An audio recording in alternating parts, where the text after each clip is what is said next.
Hoje trataremos aqui da segunda parte do especial da era Daniel Craig. Vamos falar do filme Sem Tempo para Morrer e como ele impacta o futuro de 007 no cinema.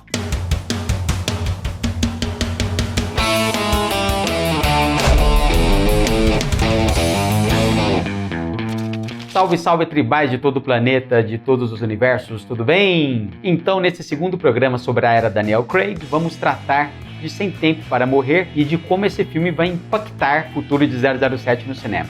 Mas aqui cabe um aviso. Se você não viu o filme ainda, ele está repleto de spoilers e do principal spoiler de todos. Então, não passe daqui, por gentileza, se você não viu o filme ainda. Se você já viu o filme, então você pode acompanhar aqui sem problema o nosso comentário. Então já vamos começar com o final. No fim, simplesmente, James Bond morre. What? Isso mesmo, 007 morre para tentar, salvar aí sua amada Madeleine Swan e sua filha. Isso mesmo, 007 teve uma filha com a Madeleine Swan.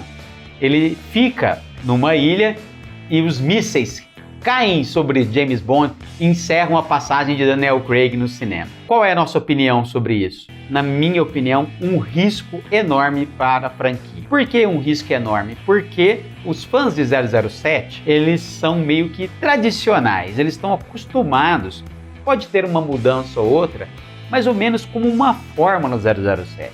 Você já vai no cinema, você que é fã, assistir a um filme de 007, de antemão você já sabe que alguma coisa vai acontecer. Qual é essa coisa? 007 vai sobreviver e ele vai cumprir sua missão.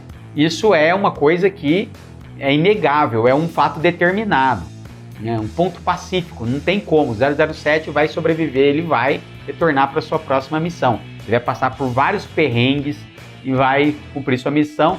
E os filmes, com raras exceções, fora da era Daniel Craig, eles não têm ligação um com o outro. Como eu disse no primeiro vídeo aqui do nosso especial, somente em alguns momentos o Roger Moore faz menção à sua esposa morta no filme de George Lazenby, que é o outro 007 anterior a ele. O próprio Pierce Brosnan faz uma menção a equipamentos que Sean Connery usou. Lembrando, gente, que 007 não é um codinome. Muita gente tem essa teoria que 007, na verdade, ele é um codinome. Isso é uma coisa absurda para você pensar, porque ele, como eu expliquei até no nosso primeiro vídeo, ele tem pai, ele tem uma mãe, ele tem uma história para ser contada. É até assim ridículo você pensar que para ser James Bond, pois se fosse um codinome, todos os personagens teriam que gostar de vodka martini, teriam que ser bons de carta, teriam que ser mulherengos, isso não existe. Então o 007 era um personagem que ele tem um background, ele tem uma origem, não é um codinome. Ele apenas vai se remoçando com o tempo. O 007, na verdade, ele é o número 7 da seção 00. Que é a seção do M6 que dá licença para matar. Essa questão, ele pode, caso ele venha a morrer, ele vai ser substituído por outro agente que vai pegar o seu número, 007. Então, ninguém leva o seu número para o túmulo. A seção 00, a tela tem 9 agentes apenas. Então, ele é o 7º nessa ordem. O Sem Tempo para Morrer, ele quebra. Assim como os filmes do Daniel Craig, eles vieram quebrando algumas regras, algumas tradições, na franquia, como o fato de M morrer, a mocinha falecer, que nunca havia acontecido nos outros filmes, A Vesper morre já no Cassino Royale. Os filmes de Daniel Craig são um capítulo à parte na franquia. Eles quebram algumas tradições e funcionam, como eu expliquei no vídeo anterior, como uma saga. E, a meu ver, isso é um tiro no pé. Pode ser um tiro no pé, porque a partir de quando Daniel Craig morre, o personagem 007 morre no seu filme, qual é o futuro agora? Como que você vai contar uma história que eu até acredito que eles tenham marvelizado aí o personagem de ter que todos os filmes têm que ter um vínculo, tem que ter, isso não é uma crítica, é uma característica da Marvel, os filmes têm que ter todo um contato, tem que ter um ponto de, a história ela tem que ter uma ligação uma com a outra. Então, os filmes de Daniel Craig, ele vai ter uma ligação, se fechassem uma saga de vários filmes, por assim dizer. Isso vai cair como um abacaxi agora para os produtores, porque como é que vai ser o futuro da franquia? Vamos pensar, se realmente Daniel Craig morreu, o James Bond dele morreu, pode um filme de 007 sem James Bond, ou seja, outro personagem assume sem ser James Bond o código 007 e aí você continua a franquia, isso é impensável porque o personagem James Bond é uma marca. E mesmo porque no final do filme, de Sem Tempo para Morrer, eles colocam lá, James Bond voltará, will return, como eles sempre colocam. Então, o personagem vai voltar. Agora, como que ele vai voltar? Muitas pessoas dizem, o 007 podia voltar como uma mulher, como um personagem, né, de outra etnia. A própria Bárbara Broccoli, que é a detentora dos direitos, que é a produtora que tem os direitos do 007, já disse que a etnia não é importante para o personagem. Para mim também não é, minha opinião pessoal. Mas apesar de que muita gente não tira a razão de muitas pessoas que dizem o seguinte, que se o personagem foi criado daquela maneira, ele deve ser representado daquela maneira de acordo com o ideal do seu criador. Esse é o argumento de muitas pessoas, por exemplo, que até argumentam se você pegasse, por exemplo, um ator branco para representar o Pantera Negra, por exemplo, você desvirtuaria o personagem. Esse é o ponto de vista dessas pessoas mais puristas que não admitem uma troca ali de etnia. Eu não vejo nisso um problema, desde que o personagem mantenha as características do personagem James Bond, de ser aquele personagem sedutor, de personagem frio, cumpre as missões, etc, etc. Não vejo problema nisso também. Agora, vir a ser uma mulher, o próprio Daniel Craig disse que ele não concorda com esse ponto de vista. Eu também não concordo, porque se você parar para pensar, ele foi concebido como um homem.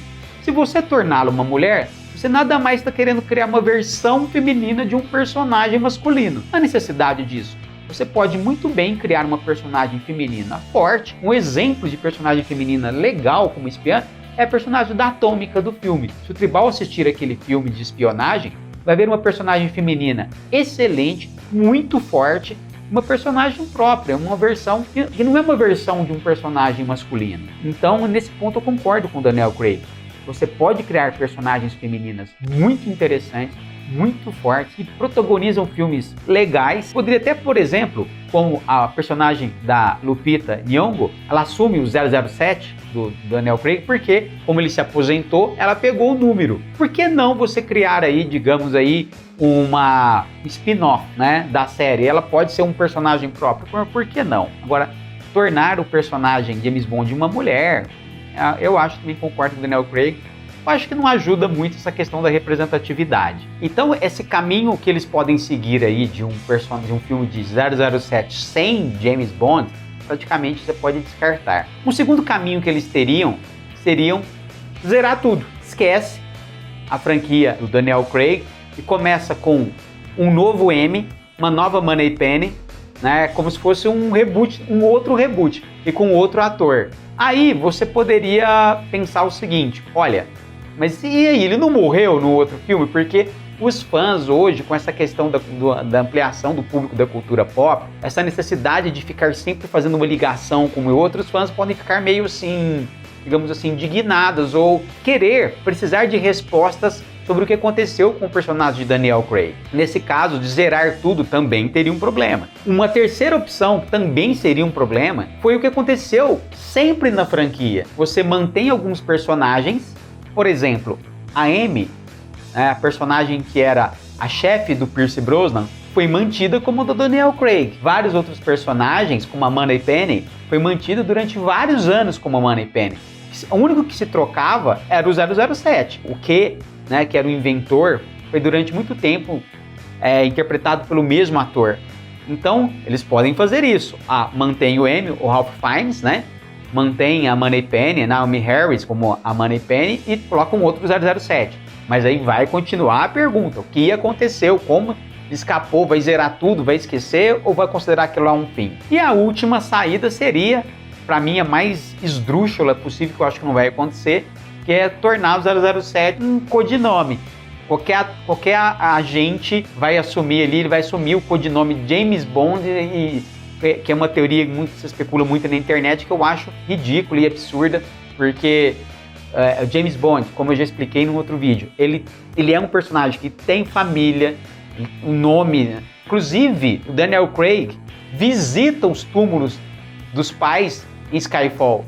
Então tá lá, Monique Bond e Andrew Bond. Não tem como você fugir disso. Ele é um personagem que tem uma história. Ele não pode ser um codinome. Não tem como você pegar vários personagens e, como eu disse, colocar a mesma característica. Todos eles gostam de vodka martini, todos eles são bons de tiro, todos eles gostam de carta, todos eles não tem como. Isso é muito inverossímil. Eu acredito que os produtores não seguirão esse caminho. Só sei que, com esse desfecho escolhido para Sem Tempo para Morrer, a franquia vai ter que se virar para explicar para os fãs e para os próximos filmes o que aconteceu com James Bond.